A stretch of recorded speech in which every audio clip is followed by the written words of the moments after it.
বাংলাদেশ জাতীয়তাবাদী ছাত্রদল এই 5 আগস্ট পরবর্তী সময়ে ঢাকা বিশ্ববিদ্যালয় ছাত্র সংসদ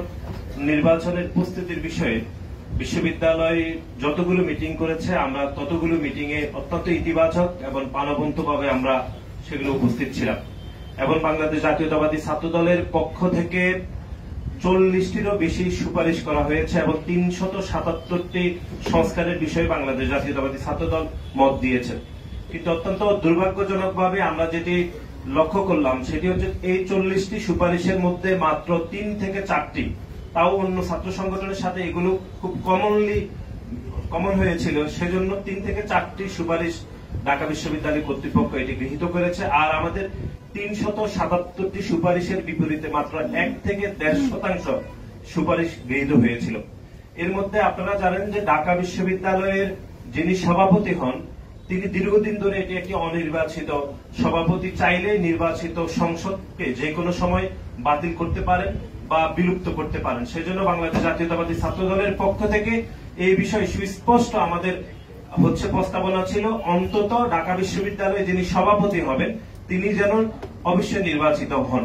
কিন্তু আমরা দেখলাম যে বাংলাদেশ জাতীয়তাবাদী ছাত্রদলের 40টিরও বেশি সুপারিশ থেকে মাত্র 3 থেকে 4টি এবং 377টি সংস্কার থেকে মাত্র 1 থেকে 1.5% সুপারিশ আসলে সংস্কার গৃহীত হয়েছে। এবং আপনারা জানেন যে বাংলাদেশ জাতীয়তাবাদী ছাত্রদল 5 তারিখের পর থেকে বিশ্ববিদ্যালয়কে লিখিতভাবে আমরা বারবার বলেছি যে যারা গণ অভ্যুত্থান চলমানের সময় খুনি হাসিনার পক্ষে যে সকল ছাত্রলীগের সন্ত্রাসীরা হামলা করেছে, তারপরে যারা গণ অভ্যুত্থানের বিপক্ষে অবস্থান করেছে তাদের বিচার প্রক্রিয়াকে অগ্রগতি করতে, কিন্তু আমরা এখনো পর্যন্ত বিচার প্রক্রিয়ার কোনো অগ্রগতি দেখিনি। আপনারা জানেন যে আগস্টের 4 তারিখ পর্যন্ত ঢাকা বিশ্ববিদ্যালয়ে যে সকল আওয়ামী লীগের দোসর শিক্ষকরা খুনি হাসিনার পক্ষে বিবৃতি দিয়েছেন, গুলি চালানোর জন্য খুনি হাসিনাকে প্রত্যক্ষ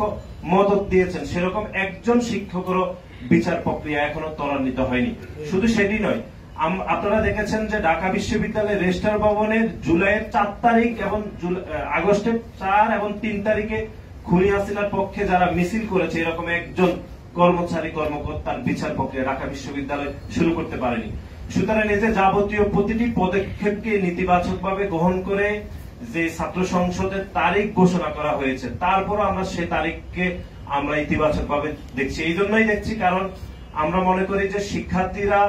জুলাই এবং আগস্টের যে গণ অভ্যুত্থানে অংশগ্রহণ করেছে সে গণ অভ্যুত্থানে একটি স্পিড ছিল, একটি ছাত্র সংসদ নির্বাচন করতে হবে। কিন্তু একই সাথে যারা জুলাই এবং আগস্টের গণ অভ্যুত্থানের সরাসরি অংশীদার ছিল তাদের এরকম একটি সুপারিশকেও উল্লেখযোগ্যভাবে আমলে না নিয়ে খুনি সংগঠন ছাত্রলীগের বিচার প্রক্রিয়ার অগ্রগতি না করে, আওয়ামী লীগ দোষর শিক্ষকদের বিচার না করে, ঢাকা বিশ্ববিদ্যালয়ের কর্মকর্তাদের বিচার প্রক্রিয়ার কোন রকম ত্বরান্বিত না করে এরকম ডাকসু যদি হয়, সে ডাকসু কতটুকু শিক্ষার্থীদের কল্যাণকর হবে সেটি আসলে সময় বলে দেবে বলে আমরা মনে করি।